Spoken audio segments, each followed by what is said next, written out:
Test 4. You will hear a number of different recordings, and you will have to answer questions on what you hear.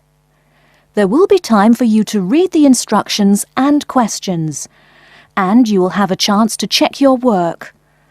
All the recordings will be played once only. The test is in 4 sections.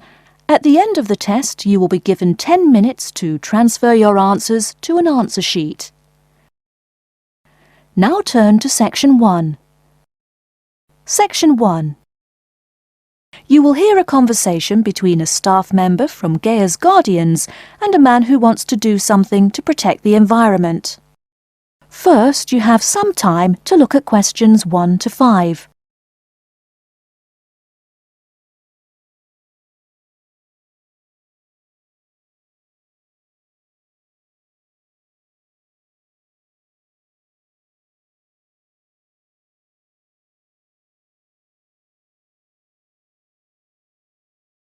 You will see that there is an example which has been done for you. On this occasion only, the conversation relating to this will be played first. Hello, how may I help you? Well, I've been seeing these yellow boxes in front of a lot of houses in my neighborhood. Just wondered what they were for.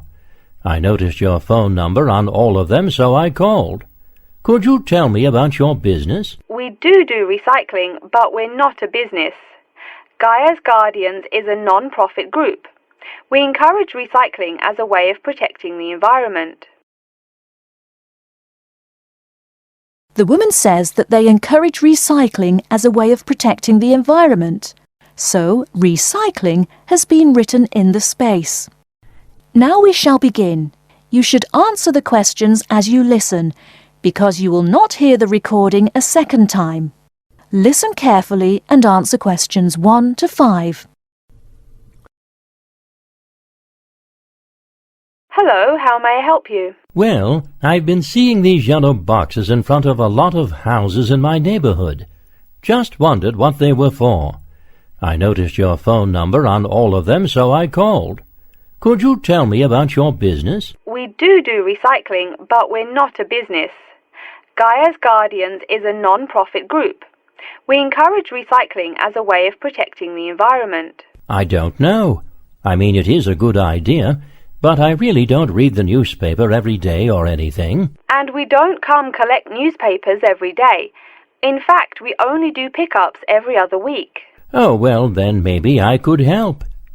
I mean, in my neighborhood, there's too much rubbish lying around everywhere. I'd like to help out, I guess. That's great, sir. You're doing the right thing. Okay, I need to get your contact information. What's your name, please? Peter Wisrow. Peter, how do you spell your last name? W-I-S-R-O-W? No, actually, it's W-I-S-R-O-U-G-H. Oh, I'm sorry. I'm a terrible speller. You're a good speller. It's just that my family are terrible pronouncers. You're quite a card, Peter. Okay, now what's your address? Number 168 Bridge Road. That's here in London. How about if I have any questions? I'm sending you a copy of our booklet too. The booklet has our phone number and our email address, helpline@blackcat.com. That's HELPLINE at BLACKCAT.com. But I nearly forgot to ask, what's your postcode?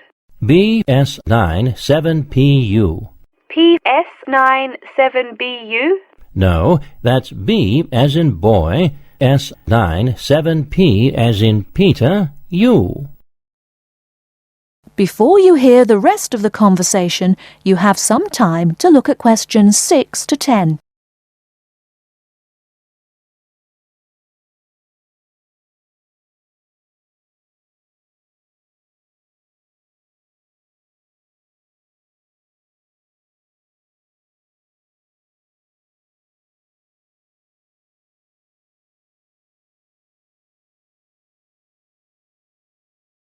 Now listen and answer questions 6 to 10. So I'm guessing those yellow boxes I saw are for recycled newspapers. Yes, that is correct, and it's free of charge. Wow, that's good news. Do you recycle anything besides newspaper? Oh yes, we recycle most everything. Glass, plastic, paper. Oh, so I can put like glass and plastic bottles in the box. Sorry again. Things like that you have to bring to our collection centre. And where is that? Our main centre isn't that far from you. It's actually right on the east side of Central Park. That new blue building? That's the one. Cool.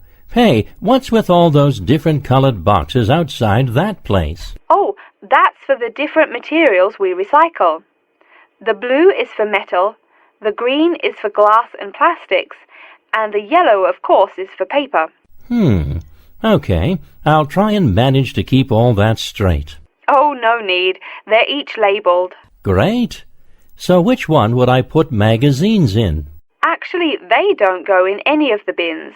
Unfortunately, magazines can't be recycled because of the material they're made of. It's such a waste. So, would you be interested in volunteering? I'll think about it. Could you send me some more info? Absolutely. Along with the newspaper box, I'll be sending you our booklet, Savvy. That is SAVVY. It tells you about what you can do to protect the environment in your daily life. Plus, it lists things you can do as a volunteer with our group. Hey, that's cool. Thanks. My pleasure. Do you have any other questions or concerns? Nope, that's it. That is the end of Section 1. You now have half a minute to check your answers.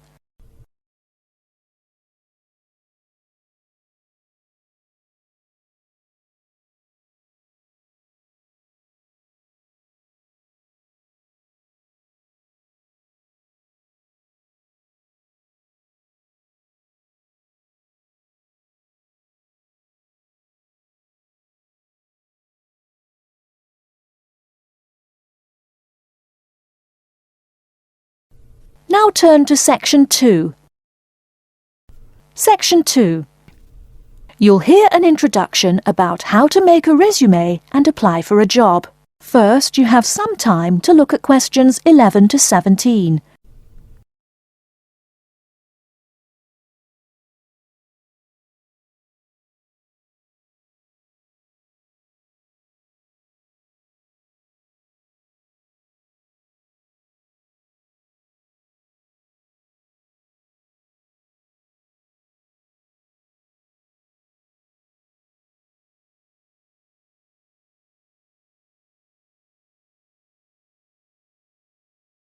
Now, listen carefully and answer questions 11 to 17. Welcome everyone to today's seminar on CV and interview skills. Remember, your CV is probably the most important document you will ever write. It opens the door to your career, and that job interview is probably the most important meeting you will ever attend. It's like stepping through that open door. So let's roll up our sleeves and get down to work, shall we? First of all, I cannot possibly tell you everything you need to know about writing a resume in the time we have. But let me tell you that there are dozens of great websites on the internet. These will give you all the suggestions you need. If you look at the paper I gave you, you will see a list of the dozen most popular sites. I can mention a couple of important points, however. One is that your CV or resume should not be too long. A page is about right. Why? HR departments do not have the time to read long documents. Too many people are sending too many CVs. After all, the economic crisis of 2008 is still very much alive. Everyone needs a job now. No matter how short you make that resume, though, you do not want to forget to tell HR how to contact your references. References are people who will give you a recommendation for a job. That's usually an ex-boss or a professor who knows you well. Do not use relatives. I don't care how much your mum loves you. Also, when you send that CV, be sure to include a typed cover letter. A cover letter is a letter where you basically are asking for a job. It's like introducing yourself. Make it brief. The real information about you is on that CV of yours, and please make sure the letter is typed. It doesn't matter if your handwriting is beautiful or not. Companies only read typed letters. Another point about CVs is you should try to have an attractive layout. Maybe use different type fonts or colours to highlight the information. Some people include a photo. You can find dozens of examples on the internet. Whatever layout you decide to use, however, avoid all spelling and grammar errors. I used to be an HR manager. If I saw a mistake, that CV went into the garbage.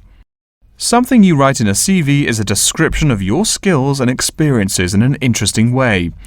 Mention training too. These are what get you hired. Do not just say, I have lots of experience, or I have many skills. Tell that boss what you did, for what company, and when. Better, tell him how well you did it.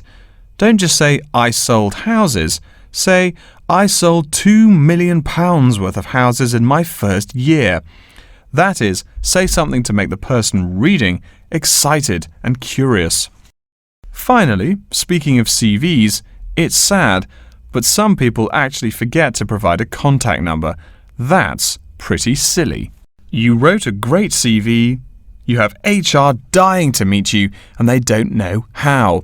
You forgot your phone number.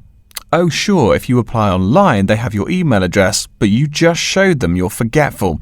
Why are they going to want to talk to you after that? Before you hear the rest of the talk, you have some time to look at questions 18 to 20.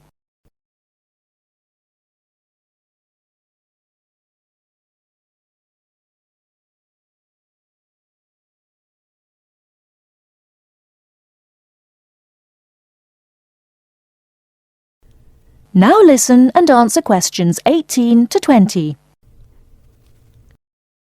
Alright, moving on to the actual interview. I'll go over what you need to know by the end of it and what you can discuss and negotiate on later once it looks like you'll be offered the job. First, there's working hours. It's not that necessary to hammer out the hours off the bat, especially since it's easy to come off as lazy when the first thing you bring up is how much you're going to have to work. You can also find out more about possible promotions later on. It is important, however, to get a feel for how much you'll be paid. You should make sure the salary range is commensurate with what you're worth, and if you're not, you can move on to better opportunities. Being sure you're going to make what you want to live on is much more important than issues like your pension. You're also young, that your pension is not going to matter for quite a long time. You should find out about what skills you must know for the job and what they'll teach you. In addition, if the company will provide training, you should find out how long the training period is and whether it is paid. Beware of any jobs that want you to train for a long time without appropriate compensation. Speaking of compensation, find out about holidays as well. Do you get paid vacation time? Are you allowed to take personal days? Do you have to work on national holidays?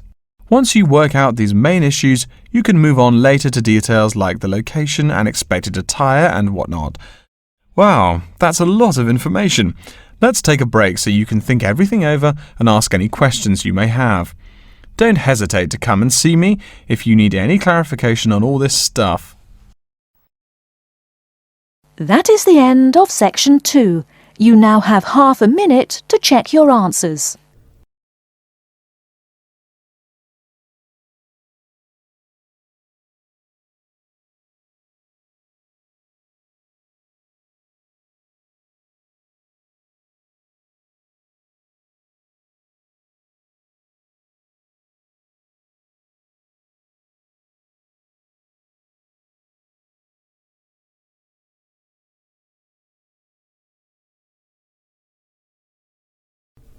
Now turn to section 3.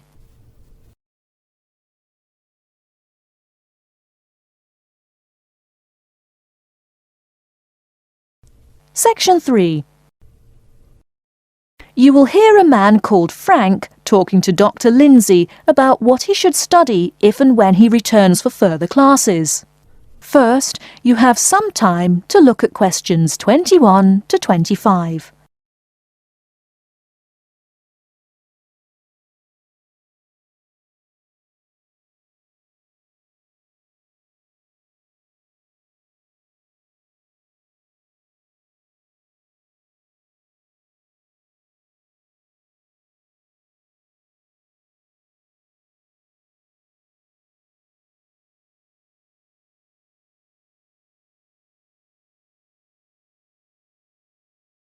Now listen carefully and answer questions 21 to 25.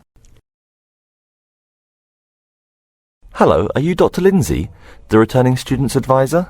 Yes, that's right. Are you Frank? Your appointment wasn't until 2, but that's okay. Please come in and have a seat. Thanks. I like to arrive early whenever I have anything to do. That's certainly a praiseworthy habit. Let me see. It looks like you've taken a long break from school, and I understand you wanted to have a chat about what you should study if and when you return for further classes. It's such a big challenge. I don't know if I'm crazy for doing this or not. Believe it or not, I know exactly what you mean. Before I began working here at the university, I taught primary school for nearly 10 years. It takes a lot of courage to go back to school. I feel more shy and scared than the primary students I teach. In the schools I taught, I found today's youngsters are very sure of themselves. In terms of intelligence, I have a lot to teach them, and the maturity level of much of my class leaves something to be desired. But in terms of confidence, wow, a lot more confident than I am now, that's for sure. Stop fretting. A brave man is a coward who refuses to run. Let's talk about your strong points. You seem an intelligent man. What is it you would like to study? You see, I've been teaching children for a few years, but I think I'm happier teaching adults. I think teaching students in middle school is much more satisfying because they end up being much more grateful for your work. If I may ask, what got you interested in teaching adults? A lot of things, I guess. I met my future wife back in my first year of college. She always complains that I was more interesting then. She says that now I talk like I'm 7 years old. That's probably from being with children all day. Again, I know just what you mean. My husband used to say the same thing about me when I taught kindergarten. Anything else? Well, yes. Fairly often now I run into former students and we talk. Some of them are getting close to being grown up. I guess I think more and more about how people develop over time. So I'm interested in the results of education, the final stages. I see. Well, coming back to the university can be both difficult and very rewarding. There are some problems unique to returning students, older students like yourself. What do you think is your greatest weakness? Well, I actually think my confidence is getting better. I'm definitely overcoming my introversion and starting to be much more comfortable in front of a class. To tell you the truth, I'm afraid I'm rather behind the times about many things. It's more difficult for me to chase after the popular things youngsters are fond of, such as iPhone, Twitter, if you name it. I think I understand. Before you hear the rest of the talk, you have some time to look at questions 26 to 30.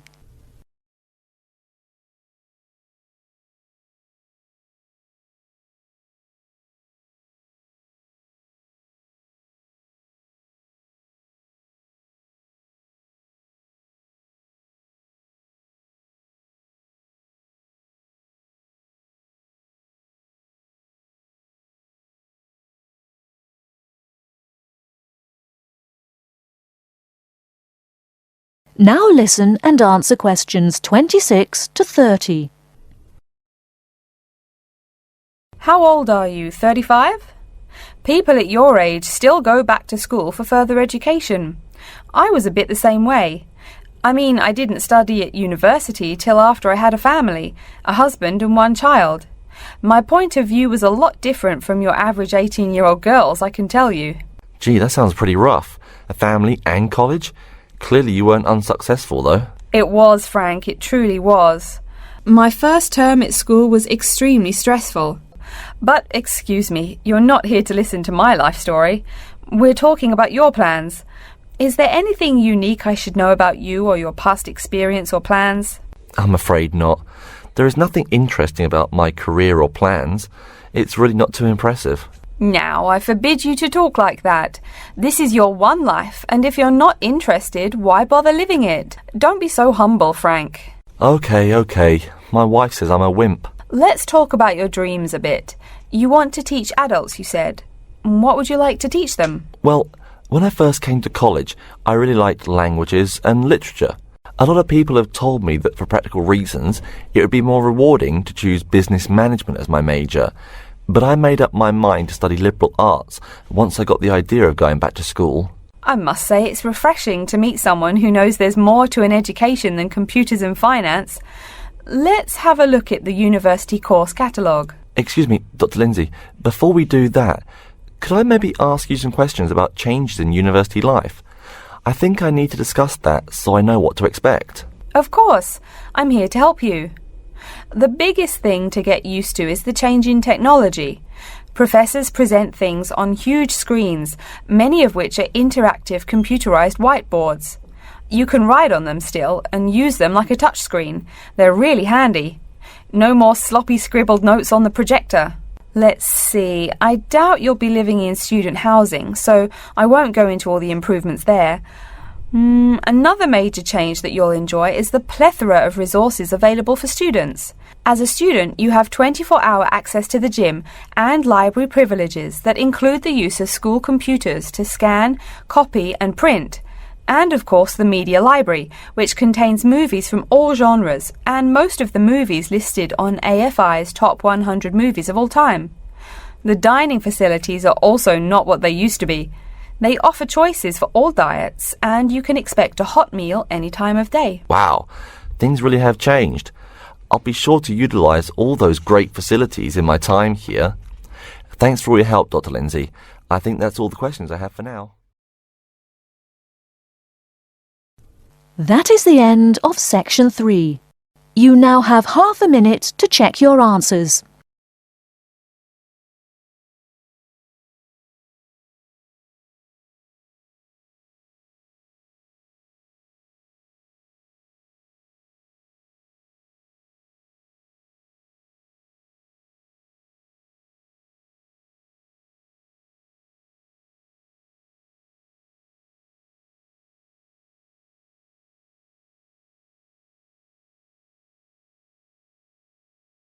Now turn to section 4. Section 4. You will hear an introduction about the curriculum and facilities of Wasamata University. First, you have some time to look at questions 31 to 40.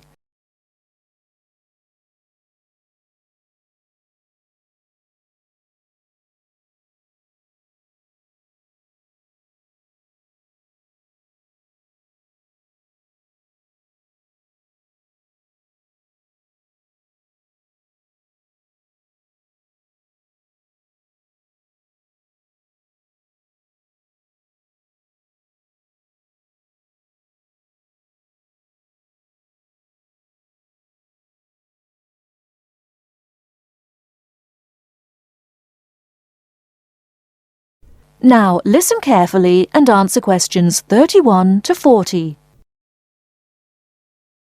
Okay, and welcome back. During the short break we just took, several of you approached me with questions. So before going on with the orientation talk, I'd like to address those queries. As I found, if one person asks a question, probably a dozen others are wondering about the same thing. The first question is whether Wasamata University employs modules technology as an instruction method. The answer is yes, we do. At least that's what the university catalogue says. If some of you don't understand what modules technology is, don't worry. I googled the word but couldn't find it. Apparently, though, it's a method of broadband wireless access. At least that's what an American company's website told me. But again, don't worry. If you need to know something more, your professor can tell you. Another question someone asked me was what tomorrow's workshop on research methods and skills was about. Well, research skills include any method you can imagine for finding and presenting any information you need. That's not just schoolwork either. Writing English, the native language for most of you, and finding a job are also research skills. And yes, those will be addressed in tomorrow's workshop. As you know, Wasamata University is one of this country's premier universities for the study of the dismal science, economics. Some of you, it seems, want to get a jump on their classmates. During the break, half a dozen of you came up and asked me where to find economics tomes. I know it's odd, but this school's library holdings are divided up between two libraries. Economics books are in the old library. If you look out of the window behind me, you can see it. It's the red brick building. Oh, before I forget, you economics types also need a lot of math, am I right? Well, those math books are neither in the old library nor in the new one. They can be found in the math department building. Why am I telling you this? Doesn't the invisible hand guide economists? Maybe it's good you asked. In 2008, that hand shoved most of the world economy off a cliff, didn't it?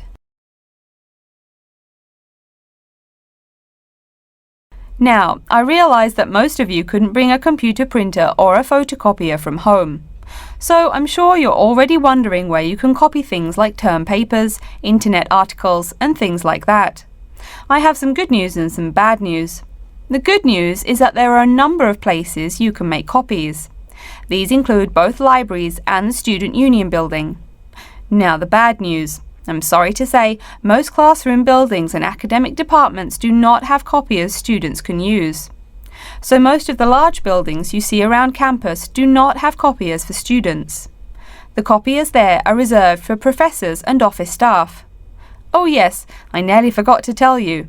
If you need to have printing done, all the copiers available to students are laser printers. Plus, for your convenience, you can pay using prepaid cards. You can get those in the Student Union building. That just covers the questions put to me. If you have more, please see me during the next break at 2:15. Right now, though, I'd like to start to give you a rundown on the various facilities here on campus. That way you won't get lost so easily in the weeks to come. I've been told that this year's incoming class features a large number of married students and parents. So you must be wondering where to put the baby while you're in class. Okay, right now we're in the Student Union building, right?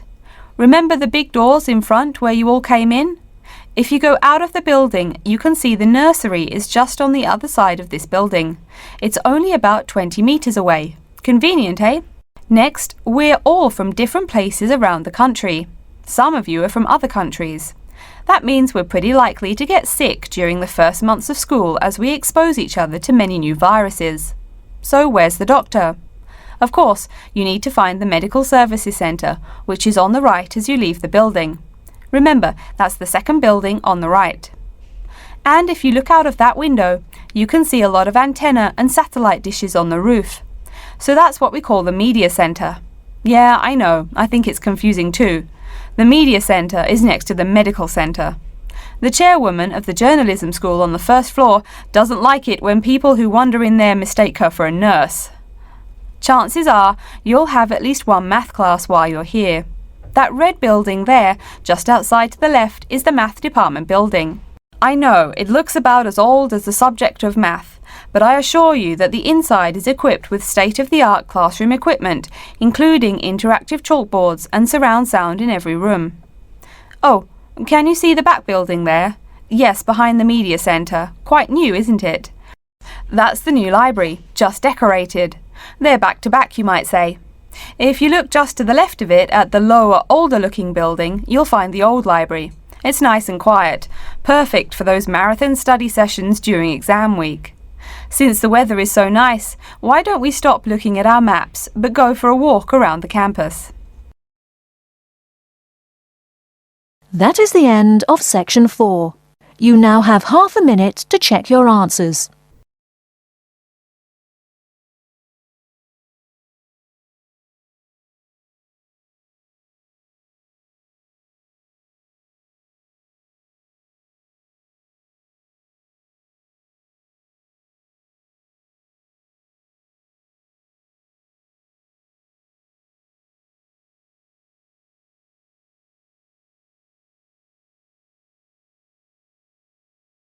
That is the end of the listening test. In the Ielts test, you will now have 10 minutes to transfer your answers to an answer sheet.